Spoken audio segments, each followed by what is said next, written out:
Inside 127 Pro Wrestling. A lot of people didn't know what that meant. But what I wanted to do, and the reason why we're starting with you, Kevin, is because you are the host with the most. When I was called and asked to put together 127 Pro Wrestling, there was only one host I wanted.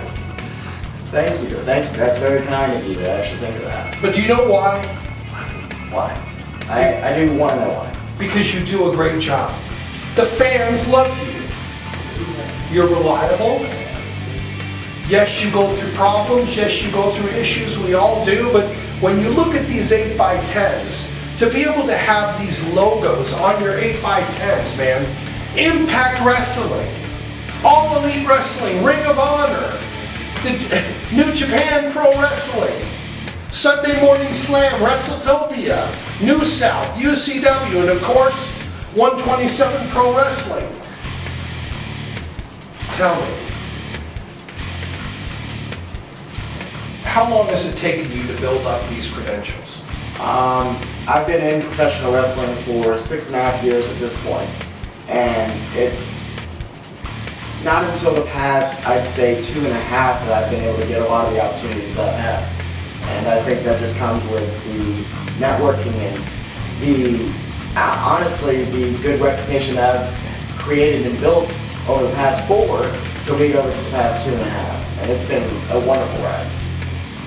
But it hasn't always been easy. Absolutely not. No, it's wrestling is a very acquired taste. And so it takes a lot to really understand how it works and how it flows and how the business actually works.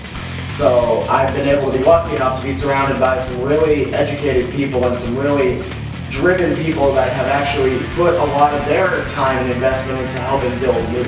And I think that's what's really made me into the person that I am today. The first time you and I met was some time ago, about 4 years ago. Has it been that long? It's been that long. I got in this 2016 with the Masked Saint. Oh, man, yeah. And in 4 years, look at all the things that God has done. I mean, you and I have been actually, a lot of people don't know, but you and I are pretty close. We have a lot of conversations. And inside 127 Pro Wrestling is all about finding out what goes on the inside. Now, obviously, to be in wrestling, you have to be a unique individual to be in wrestling to begin with. You have to have a little bit of craziness to really get into this business, and so I've been called crazy many a times to do the things I do, but it's the thing I love. I mean, you've been hog-tied. Been pile-driven, I've been given chair shots, I've been tossed around in parking lots, I've been thrown in trunks of cars, I've had charcoal ash rubbed on me, I've been chopped, I've been in an actual battle royal. I've had to wrestle in a match per se. It's been a crazy ride.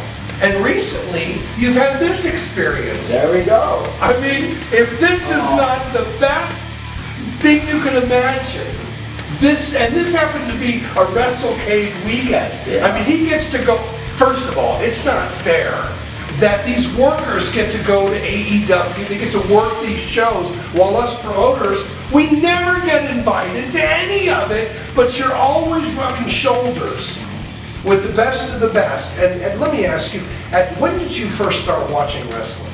I started watching wrestling when I was 4 years old. I was watching TV with my father, and he was scrolling through channels, and it happened to end up on wrestling. And he stayed on it for longer than 5 seconds, so I actually watched. And it's something that I ended up starting to watch consistently. It wasn't until the age of 5 or 6, I'd say, that I started watching weekly. But since then, I've been a die-hard wrestling fan. Die-hard.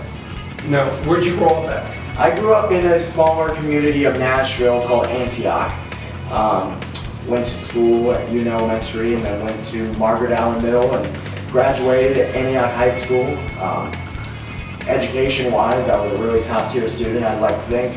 I was awarded during my graduation the 2016 Student of the Year from the Academies of Nashville, and through that I've been able to be an ambassador basically for the district and show that they produce high-quality alumni, and I'd like to think I'm one of those. And you also spent some time at MTSU too. Absolutely. Going to college at MTSU has been a wonderful experience. Being able to learn the field of television production, which is something that's, outside of wrestling, that's probably my biggest passion. Being able to see how things are created and see shows put together and events and sports games and anything you can really think of. Seeing the actual creative process that goes into producing the visual that people see on television or elsewhere, that's something really awesome to see. I've helped film ESPN college football. I've been in a production truck when a live broadcast is going on, and it's a rush. It's something that I can't describe. It's equal to my love of wrestling, I can say. I wouldn't get up for anything in the morning. What's been the greatest success that you've experienced in wrestling? Greatest success. I find success in a lot of avenues. I find success in the opportunities that I get, success in the connections I make. One thing I'm really proud of saying that I've been able to do is be an official host and ring announcer for an Impact Wrestling live broadcast. Being able to do that in front of some great fans in Knoxville, Tennessee, I was able to get the opportunity to ring announce in front of that wonderful crowd and be in front of a worldwide audience, which was a great learning experience. I'd never done it before. I'd done ring announcing before, but never live. And so that was probably my biggest success so far in wrestling. Of course, I've been able to work with some great organizations, Impact, Ring of Honor, New Japan, most recently All Elite Wrestling, getting an opportunity to work with them and see how their machine works. It's a continuous blessing that keeps on giving, and like I said, I wouldn't give this up for anything in the world. It's one of the things that makes me really happy and keeps me motivated to keep striving for more. Who would have thought that 4 years ago you'd be here? I never really try to predict tomorrow. I always try to go with each day and hope that I can continue to build what I've continued to build. And that is not only just a positive reputation, but a positive career for me. And everything has its mountains and valleys that we climb and fall into, but I'd like to think that I've been able to climb more mountains and valleys I've fallen into. And luckily, right now I'm getting close to that peak, I'd like to think. I hope I reach that one day. I know there's going to come a day that you will get called to a different place.